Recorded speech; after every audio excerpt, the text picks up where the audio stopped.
every time we give you guys a formula, you like turn off your artist brain and think with your math brain. But you got to merge the two together, and you'll have the most success with these automations and these processes that Jack is talking about, this progression of moving people from one step to the next. If you are wholly and thoroughly invested in the math, quote unquote, with your creativity and filling it with that. And so you are now listening to the Creative Juice podcast, brought to you by Entrepreneur.io.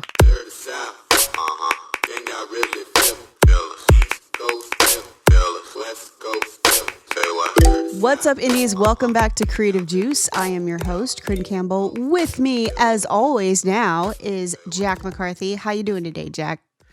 Doing great. How about yourself? How's it going? It's pretty good. I woke up a little late this morning, and didn't get to blow dry my hair. The important things that we talk about on Creative Juice. It's a rainy day here in DC, so I hear you. Oh, it's nice in Nashville. So it's funny how Jack and I have met in person. Is it once, Jack? One time? Once. Holy shnikes. One time. Yeah. So Jack and I talk almost every single day, and we're, obviously recording the podcast remotely, which isn't unusual in the current environment we're in, right? But the fact that we just have such great conversations, but that we're in different parts, we're like, what's the weather like there? Like, it's actually, it's actually kind of a relevant question because we literally never are in the same state even, So we're actually like halfway across the country from each other. So yeah, it's funny. Yeah. It's super funny. It's just one of those things about working with a team that has people remote and all over the place. It makes it fun. Yeah. Totally. Yeah. And so it makes the, how's the weather? Like, it makes that conversation a little better. So yeah. It's not just small talk. Yeah. Enough of the chit chat. Why don't we dig into what we're talking about today, which, just so you guys know, for the next month-ish, we're going to be talking a lot about IndieX. And the reason we're doing this is because it's a great opportunity for Jack to really introduce a lot of the stuff that he is, constantly sharing with me, constantly sharing with Cirque. There are a lot of times when we would, come on the podcast knowing we were going to talk about a topic. And then I would be like, hey, Jack, have you seen, I want to verify my smart, right? Like, hey, I was thinking this is a true thing, but have you seen anything recently, in IndieX to confirm or deny, Yeah, totally. I think that it's going to be really cool over the next couple weeks to just introduce some of the things, that we are working on at IndieX, some of the things that we're seeing, and kind of bring more of those insights that we've sort of been starting to tease out over the past few weeks. So I'm really looking forward to it. Right. And because IndieX isn't a good match for a lot of indies, right? It's cost prohibitive. They may not be at a place where they are even ready for an agency.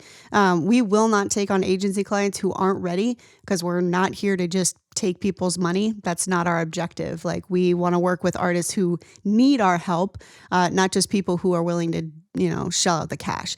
So one thing that I really would love for us to do over these next couple weeks for you guys is basically present some information so that, okay, maybe you're not ready for an agency, or maybe you can't afford an agency right now, but here are some strategies that are applied at the level of agency so that you can kind of do this yourself, which totally backs what we always say, right? Don't hire someone to do something you don't understand, or at least don't know what your deliverables should be, right? And so in theory, these couple of episodes are going to teach you what those standards should be, so that if at some point you are ready for agency, you know what you're looking for. And then if you're not ever going to have an agency, you know how to do this stuff yourself. And that's really our biggest goal, is just to get as much of that self-enabled interest out there in the indie community. So what are we talking about today, Jack?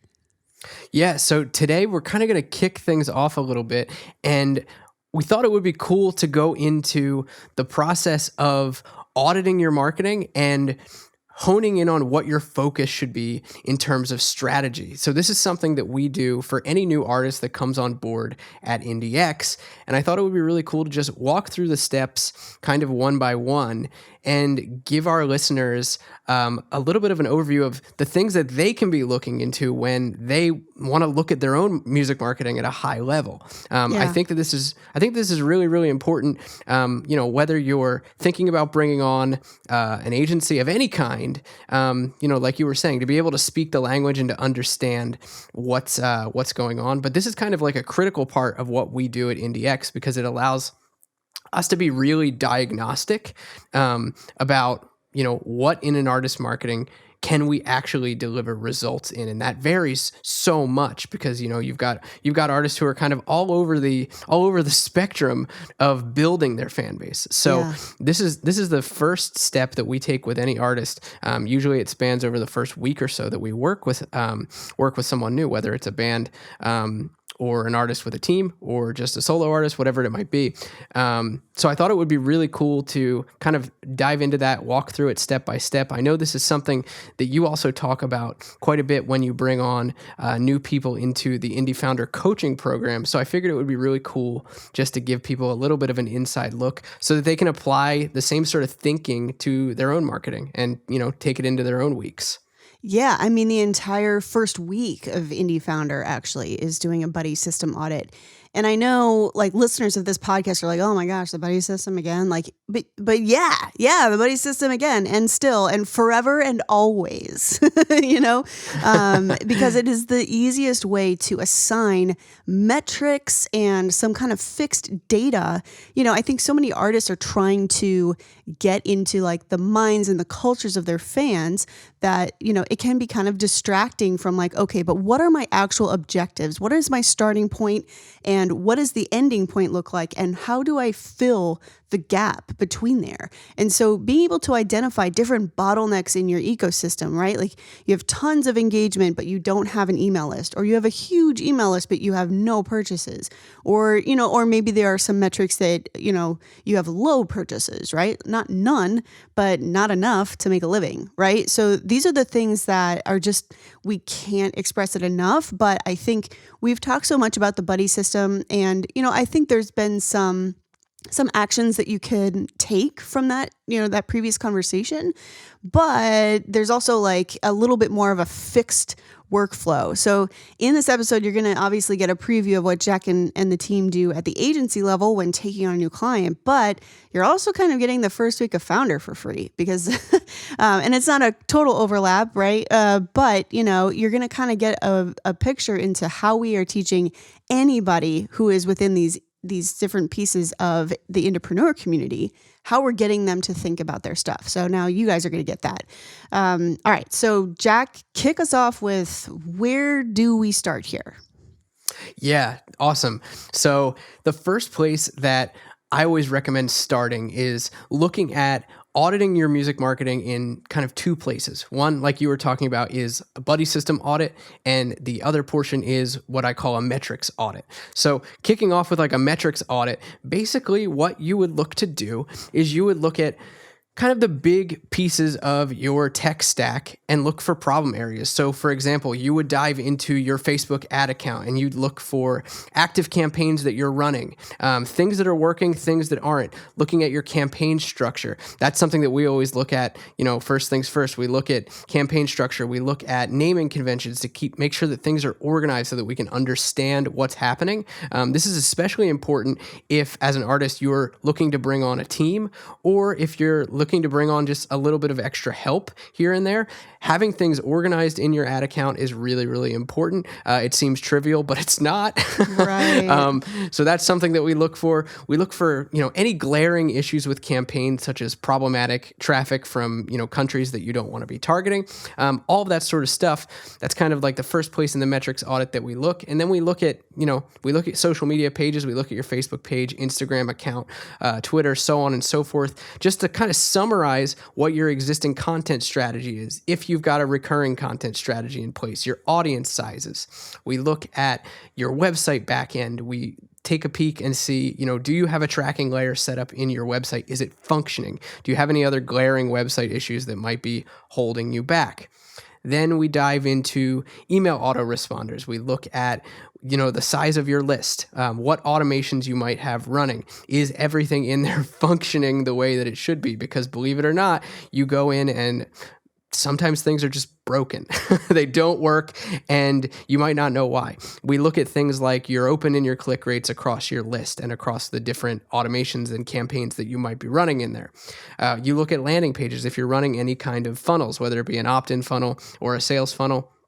We look at how those are doing, kind of audit them, and take a peek at where they could be made better.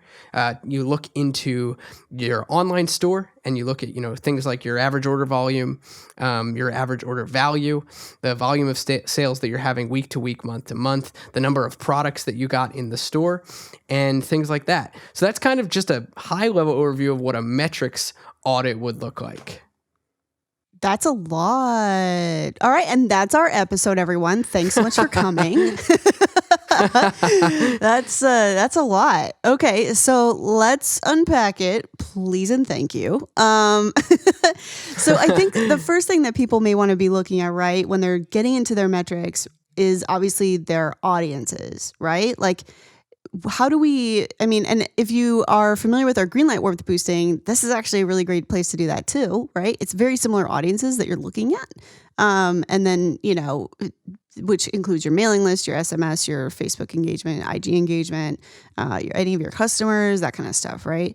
And so when we're looking at the audience flow, Jack, obviously, like I just mentioned, right, we'll be looking at someone's, their mailing list versus their purchases, or their purchases versus their ascension, or whatever. So, where are you looking for marks? If someone were to map out their education audience, right, which would be people who have maybe seen a fan finder and nothing else from you, and then going to permission, which would be obviously like your mailing list, and then going to purchases, where are you looking at any certain benchmarks? Are you evaluating the flow of these things? How would you use that just to chunk off a piece of it right at the top here? Yeah, totally. So that's where the metrics audit starts to bleed over into what we call the buddy system audit. And that's where we kind of go in and start to diagnose where people are at in these different stages of the buddy system, from introduction all the way through to advocacy. So just to get into that a little bit, at the introduction stage, right? People who are just discovering you for the very first time. Oftentimes what we're looking for there is who is in your 75% video viewers audience for if you've got a fan finder campaign running or any kind of top of funnel campaign. We also might look to, just videos that you've been posting organically on your page. What kind of 75% viewership do you have in those videos? We kind of call them like your top page videos. We might also even consider your Facebook page engagement as part of that as well, which sort of starts to bleed into the education stage of the buddy system. And then, that's where we start to look into things like I said, Facebook page engagement, Instagram engagement, website traffic. These are all people that are, going beyond that intro stage and starting to get into finding out more about who you are and engaging with the content that you're putting out there and, really getting into your world. Yeah. I think something too, we are right now developing out a founder splinter for education, which, Greenlight Warmth does answer education a bit, but it's a part of the buddy system that people struggle with a little bit, because especially if you're familiar with the ultimate album launch, a lot of people will go from a fan finder and then go for permission, right? And go for that email. And sometimes people need more in between. And it's more likely to be successful when you launch a permission campaign if you have something in between, right? And so something that can be kind of beneficial when you are thinking about what kind of content can I create? And, your page obviously has a lot of, and this isn't in Business Manager, this is right on your page. If you go to business.facebook.com/whatever your handle is for your page, right? So just make sure that you're in that mode instead of just standard Facebook. And if you go into there, you can actually take a look in people. You can look at people who your ads have reached versus people who have engaged. And especially if you're running to questionable countries, it's amazing how much this differs, right? But you may see some difference in where they are, who they are, what kind of, the demographics, right? Different ages. I know for me, my video view campaigns have always done very, very well with women from, 13 to 34. basically. And then maybe some men in like the 45 to 54 range, but that's pretty much it. And as we got into, the pandemic and everyone's using social media differently and consuming all of these things differently, all of a sudden, all of my audience went to basically, 45 and up men. All my video views were there, and it had never been that before. And then when I went and saw my people reached versus people engaged, I realized that my engagement audiences had not changed. The people reach changed. And what's interesting is that Facebook is optimizing for video views, right? So that is essentially, they're going for, apparently, men 45 to 65 are watching a lot of videos on Facebook right now, and they are the cheapest ones to get to watch something for 15 seconds. That's the best that Facebook can do, right? We can't optimize for 75% video views. But when I looked at the metrics for my 75% video views, it was still that audience. It was still that 13 to 34 women. It was still that same audience. So this kind of stuff is interesting, right? You can dig into it in Ads Manager. You can dig into it in your page and start to suss out, okay, like what content can I create? If I've got just my 75% video views and I have a block getting into permission, right? Like I've run lead ads or I have places where people can enter their email and they're not doing it. It's like, all right, I need to identify who are the people that engaged on the first piece of content so that I can then determine what their interests are or what kind of content I can create that would educate them to get them into permission, right? And so that's kind of like I wanted to just do kind of a breakdown of these phases because I think especially education and nurturing are the most confusing pieces, and knowing how to, not only create that content, but as Jack is outlining, assess who those people are, where they are, and what kind of stuff you can create to kind of inch them along, So you can't do any of this strategic work without auditing where they are in the first place. So that's kind of what we're going into here. So Jack, when you are thinking about, obviously, so that's a pretty good spiel on the education stage.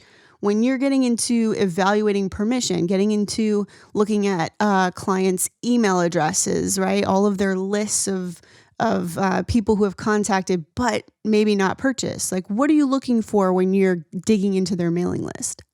Yeah. So what we start to do is as we're, continuing to go through these stages of the buddy system and just evaluate audience sizes in them is at the permission stage, we're looking at, the size of their list, but we're also looking at, how many of those subscribers are actually active when we're looking at email campaigns that are running, whether it be one-off campaigns that they're sending on a recurring basis or automations. What are we seeing in terms of open rate? What are we seeing in terms of click rate? And how does that inform the content strategy of that artist's particular email marketing? What does that say about the warmth of their list? And that's really going even more into the nurturing stage. So we identify the permission stage by saying this is how many people are in this list, and the nurturing stage, how many people care to be on this list. Right. So that's where we start to evaluate that, and then diving into affirmation and ascension, where at the affirmation stage we start to look for how many customers do you have, how many people have purchased from you at least once, and where did they come from. So that's what we look for at affirmation, and then for the ascension stage of the buddy system, we're looking at how many follow-up purchases do you have, how many of those first-time customers have then bought from you again. Do you have paid subscribers of any kind? That could be something like Patreon or a membership site. You might even have higher ticket purchasers. We've got artists on at IndieX that run things like retreats or festivals. So getting into that sort of ascension 2 stage of things. So we look for those areas when it comes to affirmation and ascension. Right. And so do you have like any kind of percentage conversion? Like, what are kind of some red flags for you as you're looking at the entire ecosystem, right? From basically the instant that they come into page engagement for the very first time and they're moving into, permission and then affirmation and ascension. Do you have any kind of benchmarks, or what is a red flag for you that there's a bottleneck in their system? So that's where we start to look at the artist's tech stack. And that's such a great question because we look to see what kind of campaigns are being run regularly or in an automated fashion that move people from stage to stage throughout the buddy system. So Right. just for example, and this is kind of where we look for bottlenecks first and foremost, because this is usually where they exist. Yeah. They don't so much, in my experience, they don't exist so much in terms of percentages as much as they do just big gaps in an artist's strategy. They might have a ton of introduced and educated listeners, right, hanging out in those first two stages of the buddy system, but a lot of people stop there. And they say I want to release singles, I want to keep putting out music, and I want people to care about it, but then that's kind of where their buddy system hits a roadblock, and there's nothing going on to move those people onto a list, for example, where you can reach them without having to rely on organic social media traffic or paid social media traffic. Right. So in that case, they need something, a piece of their tech stack to move people from introduction and education into permission. And that's often where we find the bottlenecks, is that there isn't something in place to move people to the next level campaign wise at all. That's kind of, that's where we see the bottlenecks most often. When it comes to things like affirmation, for example, a big red flag is like someone who comes to us and says, I've got a list of 10,000 people, but I have no customers. And I'm like, well, why is that? What were you doing to collect that list? Is it just, something that you scraped from, who knows, a Facebook group that you have? Trade. Did you do some weird black hat stuff and never emailed the list? What does that look like? Right. Yeah. And when it comes to that sort of thing, the bottleneck is, okay, you've either got a really cold, dead list that then we need to put re-engagement strategies into, or you need to start mailing that list more often with recurring content and making sales offers to them, which is something that I'm constantly preaching, and I've probably preached on the podcast and inside the Indie Pro membership and Indies Live. It's something that I'm kind of always just sort of ranting about, is if you're building up a list, you should be sending them stuff, and you should be making offers to them, Right. because there's going to be people in that list that are, if you're taking care of them and building a relationship with them, you're going to get to a point where you're trying to make the right offer to the right person at the right time, who will then raise their hand and say, I want it. So that's kind of the big bottleneck that we look for when it comes to affirmation. Is there some kind of campaign that's being run to generate first-time customers? And if there isn't, what can we put in place to do that? And for customers that are hanging out on the list beyond something like that, whether it be like a launch type campaign, something like the Ultimate Album launch, or a tripwire type campaign for first-time customers, what can you be doing to nurture those people beyond that first ask and make subsequent offers to them? Yeah, and I think, an important note here is that when we say campaign, we're not necessarily talking about something paid, right? There are things you can do with your email automation, with your ManyChat. I know a lot of people are like, oh, ManyChat, we have to pay for stuff now.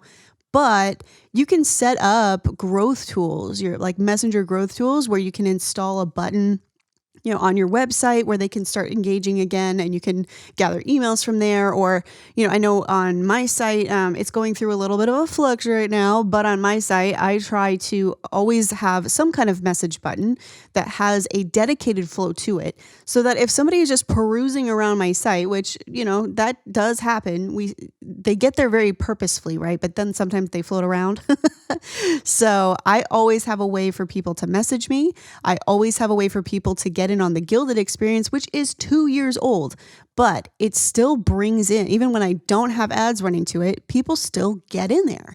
And it's a pseudo album launch. It's 5 days. And at the end, they're being made an offer, and so having those things just out there in the ether, right? Even if you're not in a position to advertise it right now, give people a way to move themselves through the system and make those things available. And I think, that's one way too, that you can reuse a lot of this content for the people who haven't seen it yet. And that means less work for you, right? Like, why should you create brand new permission sequences or campaigns every single quarter, right? There's no need to change that unless you do a complete rebrand and you know, like even my album launch is when I had yellow hair with green tips, you know, and, you know, will they be confused that my hair is a different color? Probably not. You know, that's not a big enough reason to be like, well, now I can't run that and I need to create something entirely new. Right? So being able to repurpose this old content and having that stuff present on your website and on your, you know, Facebook CTA button, right? That button that's at the top of your Facebook profile, you know, on your socials, or if you have like a link tree type situation on your IG bio link, like have it in there, you know, like give people an opportunity to work their way through, right? And then when you're doing paid campaigns, obviously, you're probably a little bit more aware and conscious of it, but that stuff needs to be out there for people to continuously move themselves through so that you know that there's always, and that's something that we talk about at the founder level is we're like, okay, you've looked at your audience, you've figured out, you've looked at things you've tried and things that you haven't tried and, you know, how you could fix things and whatever, things that went well, didn't go well, blah, blah, blah. And then we're like, okay, what automated, whatever, whether it's, you know, messenger, whether it's email, whether it's whatever, what do you have out there for people who want to just move themselves along? Is there something available? If not, like, that's the bare minimum, right? Is just having something present for people to opt in, raise their hand and be like, I'm ready for the next thing, you know? So I think that's something that it's just important to clarify. You don't have to be advertising everything all the time. You can have these things available, but, you know, in a way where people can choose it, right? And I think that's an important note to make. Totally. That's definitely such an important point, and something that we do kind of just to piggyback off of what you were saying of, you know, having older content in your stack and staying there for people who come into your world and are new. Something that we find ourselves doing often with some of our IndieX clients is refreshing some of that content from time to time.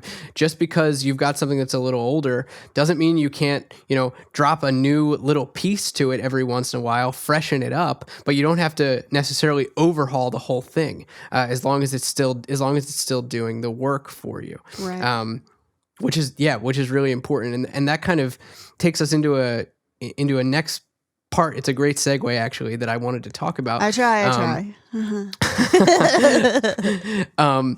When it comes to, you know, when running an audit on your music marketing, what should you be looking for in your tech stack, in your assets?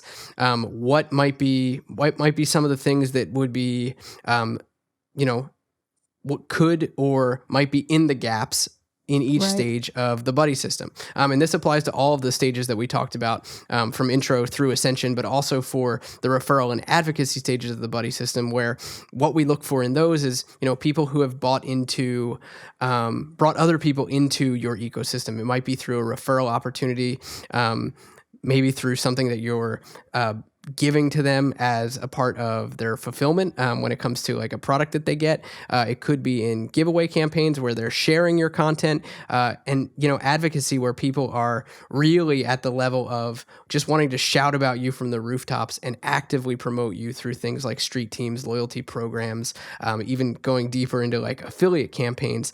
There are puzzle pieces and asset pieces that you can sort of look for at least as a starting point for each of these stages. So what we look for when we work with an artist and we're going through their tech stack is a few different things. So like at the intro level, for example, we look for and we say to ourselves, well, does this artist have something in place that can generate them new listeners on demand, almost like a faucet? This might look like a fan finder campaign. It could be a follower finder campaign.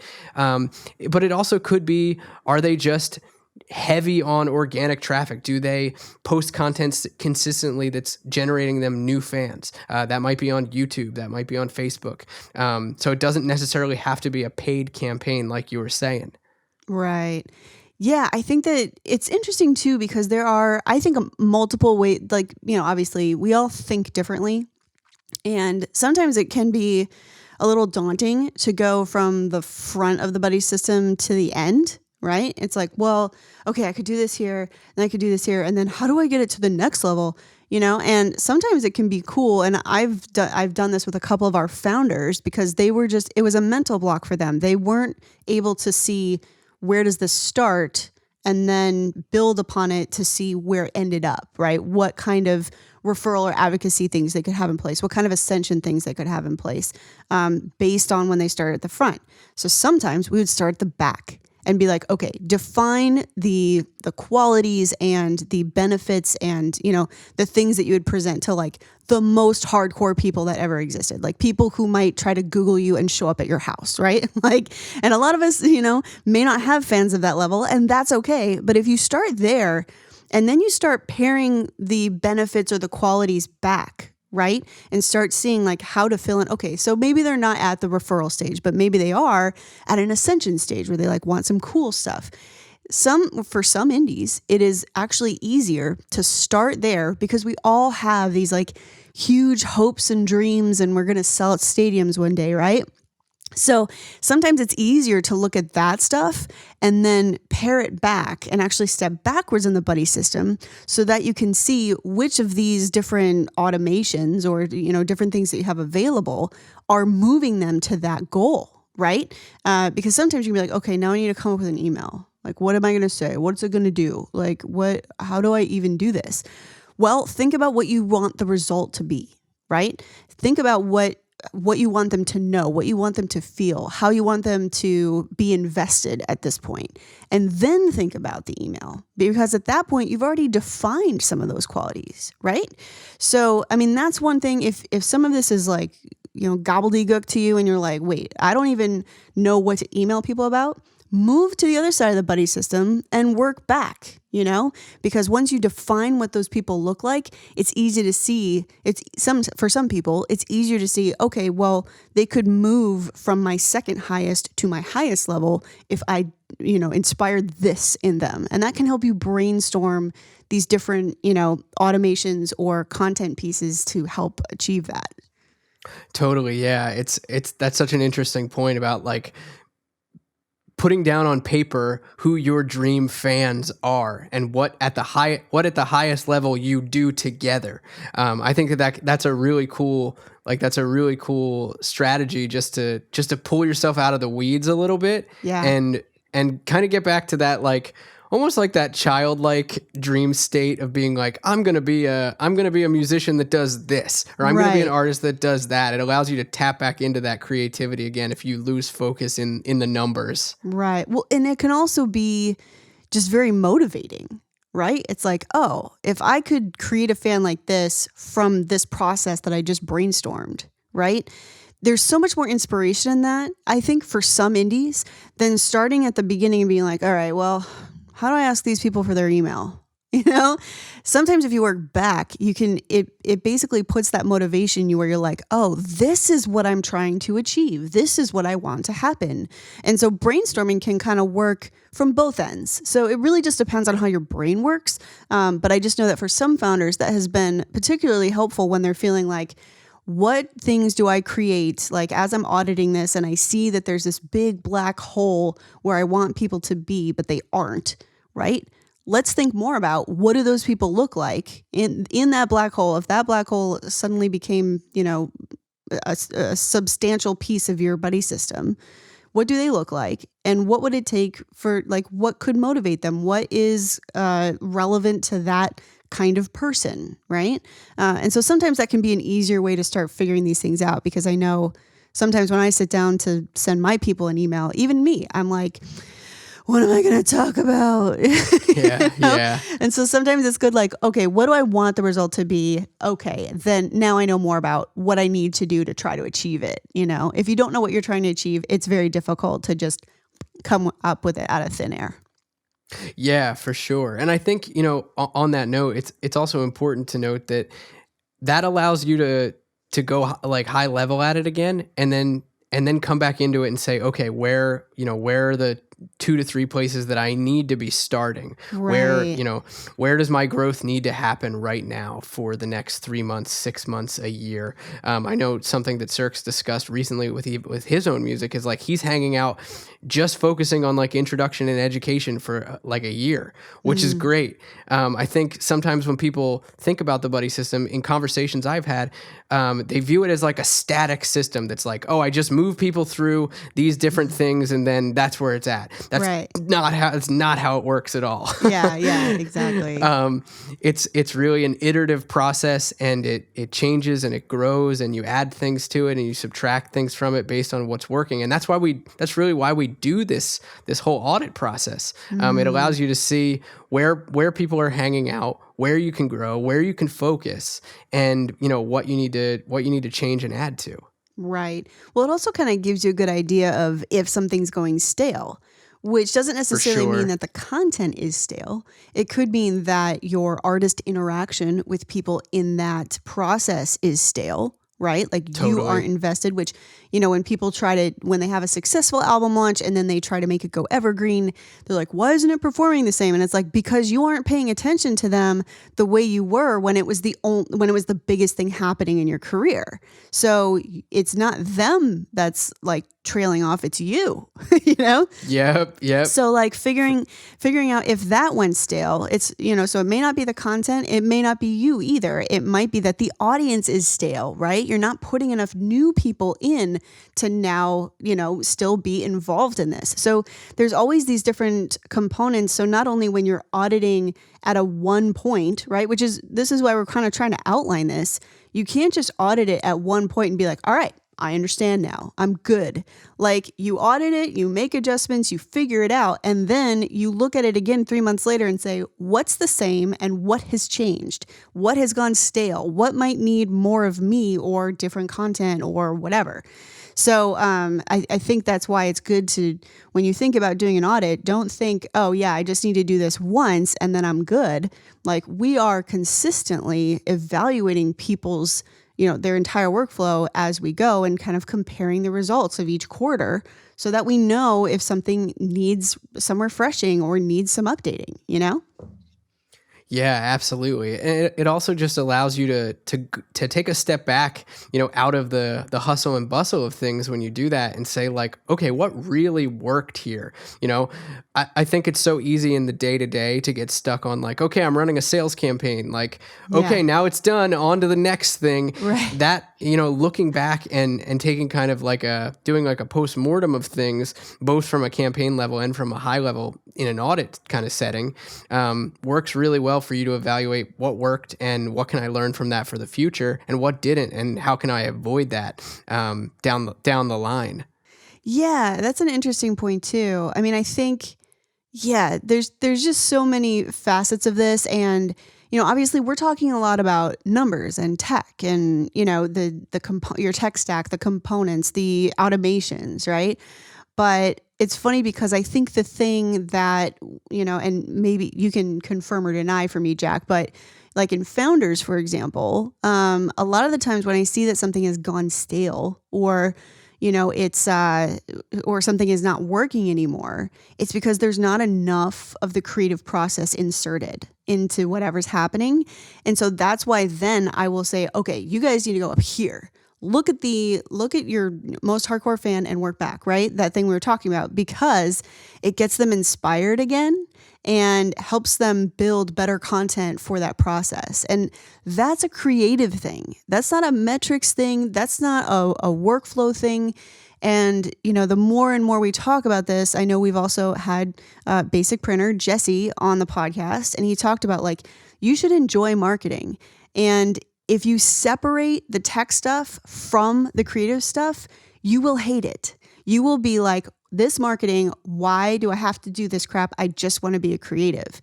But if you're looking at them in a full scope and you're like, oh, this is marketing, but it's another opportunity for me to be creative, for me to do something with my fans, for me to deepen that relationship, for them to give a shit. If you look at it that way and you're like, oh, I have so much creativity inside me.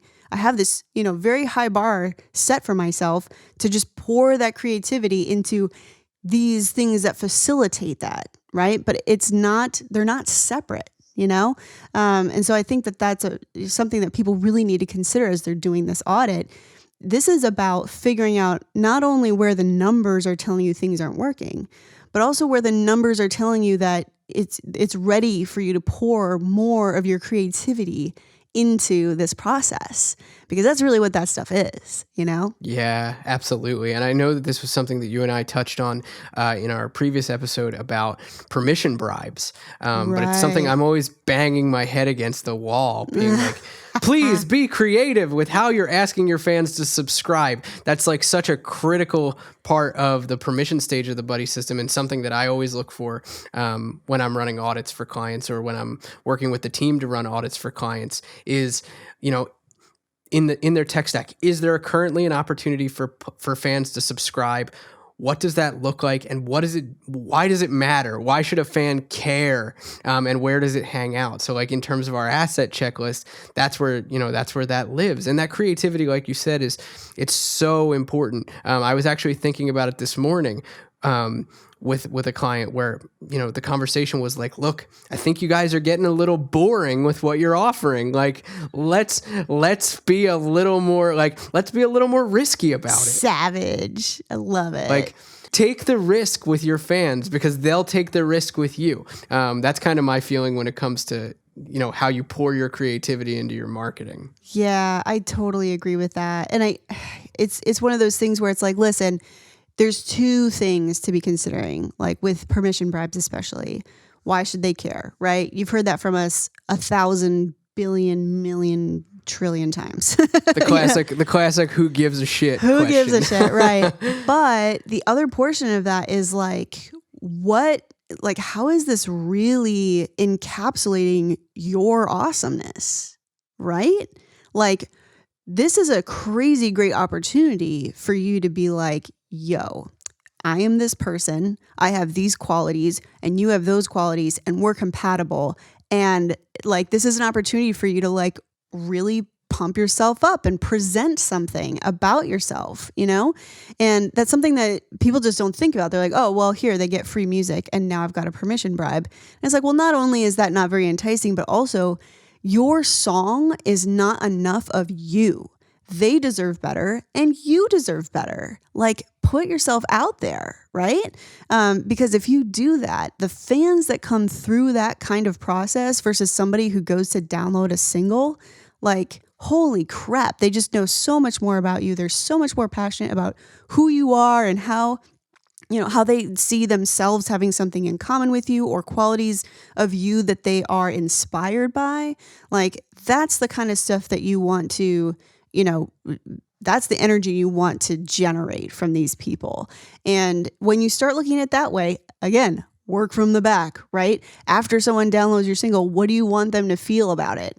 What do you want them to know about you? And once you start doing that, you'll be like, oh, fuck, my song's not going to accomplish that.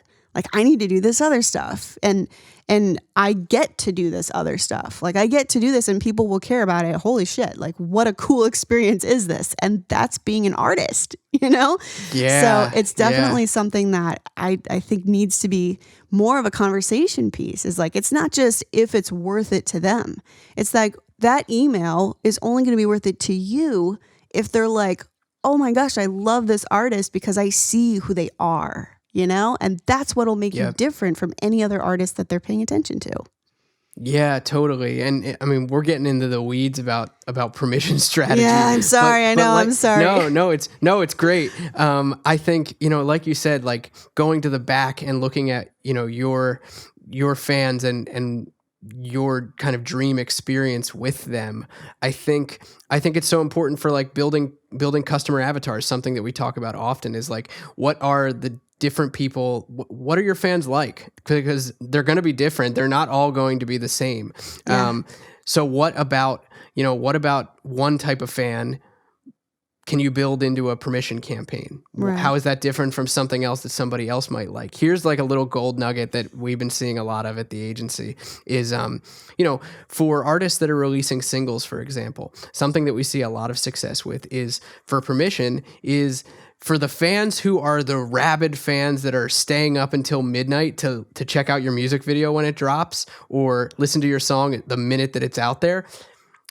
Putting out like an early access kind of permission campaign can work wonders. And the way that you make that, like you were saying, the way that you make that more creative is over deliver when they first jump in. So when they first raise their hand and they're like, hell yeah, I want to get the song 24 hours before it comes out because I'm staying up till midnight to get it anyway. So if I can get it before anybody else, that's the sickest thing ever. Then over deliver on that. Surprise them with what they get on the other side. So, your next single, your next video might not come out for another week until, since they opted in.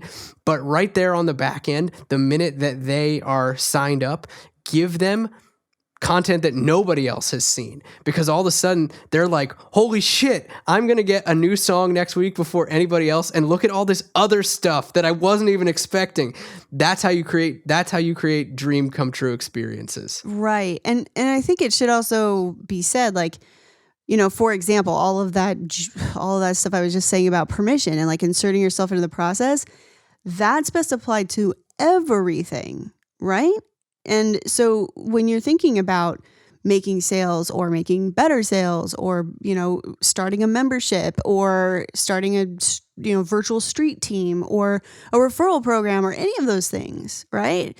Like, don't think about it as a technical execution. This is an opportunity for you as an artist. As artists, whether you like it or not, like, I don't like my face being on the side of a semi truck. That happened when I was in the Army gig, and I did not like it. I didn't like that kind of attention. But what I did like was when fans were, going through this process with me, and they knew things about my heart or about my art, right? Or about my personality or qualities or causes I cared about. Like, when people cared about that stuff, I'm like, this is why I'm an artist. And if you're making music and you don't have that persona that you can split into some pieces that you can say like, okay, my fans are probably going to like these things about me because they are clear and present pieces and qualities of who I am in all of these pieces of content. That's how they're going to get to know you. And if you're just like, I just want to make music, it's like, well, then you should probably just make something instrumental and look for, instrumental Spotify playlists, right? Like, don't just make music, right? I don't think that's enough anymore. I think there are too many people who are just trying to do that. So let's bring it back to the buddy system audit. The point, yeah. Sorry, I'm on a thing right now. We're going to talk about it. It's so good. So good. I think the point is that, I just, as someone who is obviously passionate about the subject, right? As a founder coach, I've become more and more motivated to explain to indies that you have to know this stuff to do the creative things that are valuable. And if you don't incorporate that creative piece of who you are into this mechanical formula, you're going to fail. And if you try to do if you don't have a personality at all, and you haven't developed that, before you even worry about the buddy system, freaking develop that. Who are you? Why do you want people to be invested in what you're doing? Why are you an artist? And then apply it back to this. So it's just very, very important to me that indies know that these do not exist apart from each other. It's not marketing and the creative. It's not the math and the creative. Like, it is all in one ball. And I am like on a thing about it, I know, but it's just, it's really important to me that as we give you these steps, I see this more and more as indies come into this. And as the entrepreneur community grows, is that every time we give you guys a formula, you like turn off your artist brain and think with your math brain. but you got to merge the two together. And you'll have the most success with these automations and these processes that Jack is talking about, this progression of moving people from one step to the next, if you are wholly and thoroughly invested in the math, quote unquote, with your creativity and filling it with that. And so, sorry I got on a trip there. I will make sure for the next, because we're going to discuss more and more of this over the next few episodes. So I'll try to stay off that rant. But I think like as we dig further and further into how you audit your stuff, you have to realize that we're auditing your artistry, not something separate, you know? For sure. I think it's so important to think that way, and to realize that, because, as we're walking through this asset checklist that we go through at IndieX, we're not just looking for tech pieces. That's not all that it is. Exactly. We're looking for, is there something in place? If there's not, there needs to be. Is there something in place? If there is it working? If not, why isn't it working? And in most cases, the reason it isn't working isn't a tech problem. Right. It's usually a creative problem. Exactly. There's no injection, Totally. Which I would call an offer problem in most cases. It may not be, it's not necessarily a sales offer, but at the intro stage, it's a discovery offer. At the education stage, it's an education offer, so on and so forth. Yeah. So when we look for, just kind of running through this asset checklist, when we look for introduction, do you have a quality piece of campaign or material in place for generating listeners?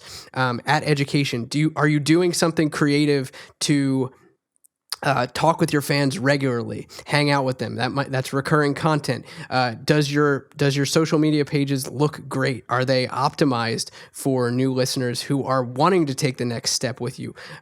Is that creativity poured in there? For permission, are there opportunities in place for someone to raise their hand and say, yeah, I want you to contact me? And what does that look like? Is it cool? Are you putting enough creativity into it that it's actually getting people to raise their hand at a cost that's affordable to you? Right. For nurturing, what are you saying to your fans after they raise their hand? Are you saying anything? Is there something in place to, give people a little bit more after they've, swapped contact info with you, which is really important for refilling that goodwill vault? Absolutely. For affirmation, are you making a dedicated offer to new fans, new subscribers, to get them over the hurdle of buying from you for the first time? And does that offer suck? Right. Is it not working because all you're offering them is a digital download for $5.99? Because that's not going to work. It's not going to cut it. Right. At Ascension, are you making offers to your fans after the fact, your customers after the fact? And are they creative offers? Are they something that people would actually want to take you up on? Can you put continuity offers in place? Do you have a Patreon, and is it boring?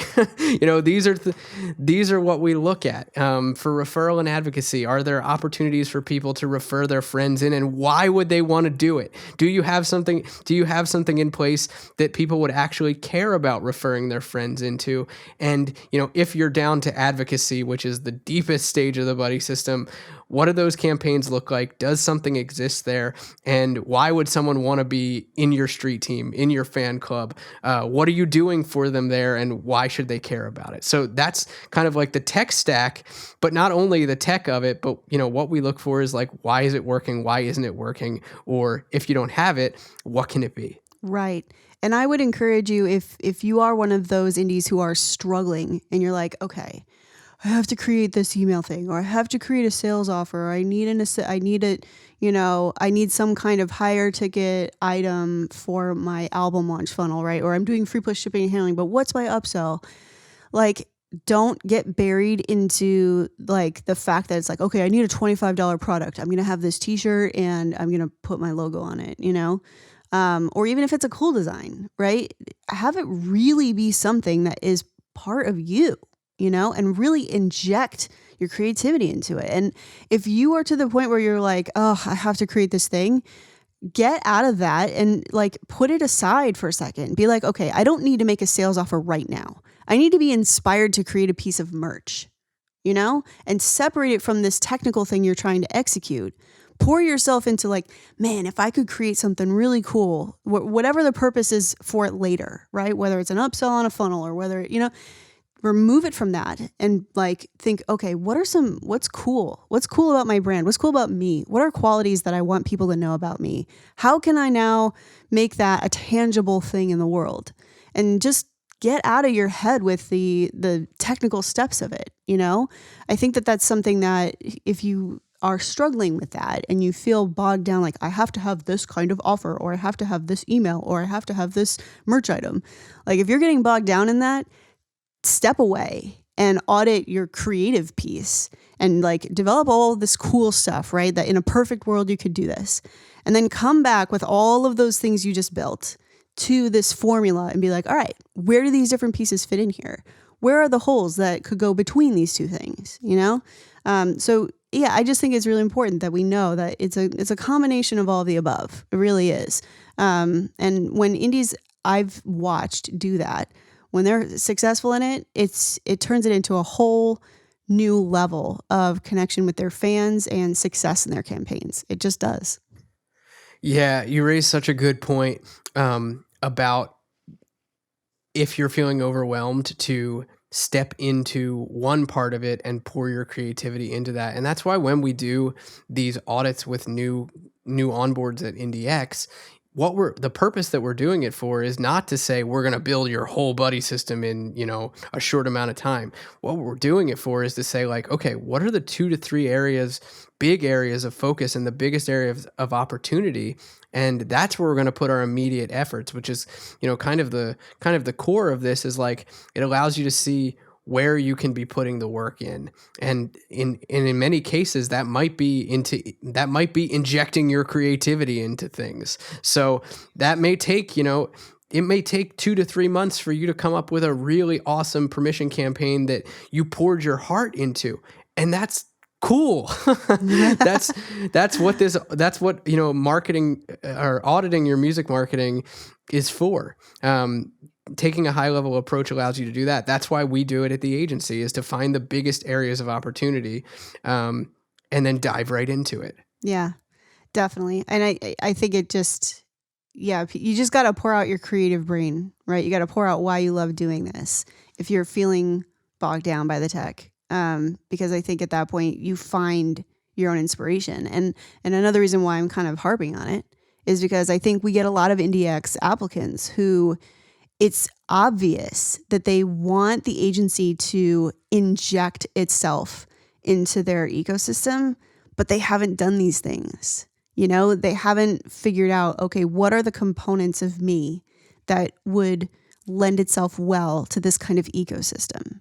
And totally, if you haven't done that, you don't get it, and the agency for sure is not going to take you just because you seem like a brilliant artist, but have not applied any of this stuff to your ecosystem. Like you got to do the work. That's the work. Being a good musician is not good enough, So, now in theory, everybody who's come to us for agency is very talented and already had like a pretty solid ecosystem, and we're helping them refine it and improve it and update it, and create new facets of it. But you've got to have some of that already present. And if you don't, it's not a big deal. You can go to a notepad and do it right now, So I definitely, I think that it's something that every artist needs to do for their own education, if nothing else. Totally, yeah. And it allows you to rein in your expectations of yourself, I think, too. To say like, all right, like if I've got nobody hanging out in introduction, for example, and I've got a lackluster fan finder that I didn't really put a lot of work into, just for example's sake, and it's not generating me listeners for an affordable cost, then how am I going to expect to turn anybody into customers? Like, I'm not there yet, Yeah, exactly. It allows you to kind of step back and be like, all right, I know where I need results, so I'm going to, put my best foot forward into that creatively, and, then I'm going to put on my tech marketer hat and do the thing. Mm-hmm. Yeah, and it's funny how you can see it if you do an audit and you look kind of at the progression of things, right? Like, even if you have, like, I totally have this, if you have a lyric video that gets 75% video views at, 10 cents or whatever, because that's about where mine's sitting. And I just leave that running all the time, and yeah, it's getting me views and it's cheap and it's great. But the follow-up is so much more difficult because that first piece was lackluster. Or maybe your fan finder's great and people love it, and your, permission offer's great, but then your merch is lackluster. You can't just look at this at one piece at a time. That's why you got to kind of zoom out, because one faulty piece in there is going to kind of pull down your success for the whole thing, Totally. So you can't rely on a great fan finder and be like, all right, now I need to get people in permission, without understanding what's going to happen on the other side of that, because at some point you're either going to burn out because you didn't build it out ahead of time and now you're just trying to keep up with the tech campaign of it, or you're just going to end up like not being able to convert people. And so, yeah, it's important to zoom out and kind of think like, okay, as they go through the whole thing, what do they look like? And audit your system with that in mind. I think that for me, I think that that's like the number one recommendation I would make with people who are going through this process. Totally. Yeah, I think that's super important as well. Yeah. So speaking of agency, Jack, don't we have a couple of slots opening up? Yeah, we do have a couple slots at IndieX opening up shortly here coming into the month. So if you are an artist that thinks you could benefit from agency services, especially based on all the things that we've talked about here today, and kind of knowing about what we do at IndieX, we'd be happy to check out what you're doing. If you want to send through an application, you can find that and more info on IndieX over on indiepreneur.io/services. There's a whole bunch of information up there about IndieX, and we'd be really, really happy to see what it is that you're working on. Yeah. And actually, that's a new page on indiepreneur.io is the services page. So on there, you can get more information from IndieBot about IndieX or Indie Founder. We also have our Spotify curated playlist on there if you want to submit your music. We've got more information on some of the other services that are available from Indiepreneur, and that's been a long time ask. A lot of indies have been asking for that so they can just kind of see a menu of what Indiepreneur is doing right now. So yeah, definitely go check that out. Obviously, if you go to that page, you're going to see every option, but specifically for IndieX, if you click the button, it's going to take you to Messenger, and IndieBot is going to tell you all of the prerequisites, all of the things that we look for, and as well as cost and everything else associated with that, so that you can get all of the info before you even have to worry about submitting that application. And that way, we like to be very upfront about what things cost and how the system works, so that would be the best way for you to find out more about IndieX, specifically for your needs. So yeah, that's exciting. I'm so very exciting. Yeah, I love this. The new services page, I had like 10% hand in it. It was mostly Andrew, our dev, who built it. But it's like, but I did that graphic. So like, I'm all excited about the new page on the site. But it is a highly requested page. So I'm stoked that we have that up there. All right. Well, I think that wraps today. I'm going to go ahead and step down from my soapbox now. And next week, we're going to be, digging into even more of how IndieX is evaluating people as they come in. And, basically giving you an inside look at how the agency does this so that you can implement it to your own artistry yourself. So are you excited for that, Jack? Are you ready, Jack? Do you know what you're going to talk about? I am super, super excited. It's going to be a great episode, and I'm looking forward to the rest of them as well. I hope you all take what we talked about here today and, take the next weekend that you've got open to look at your music marketing from a really high level and give yourself a little audit time. Yeah, you deserve it. Absolutely. As things start to pick up, this is going to be more and more challenging. So take any downtime that you may have during our, current situation to really, really dig in on some of this stuff. So that's it for today, but we'll look forward to seeing you next week. Thanks so much for joining us. See you next time.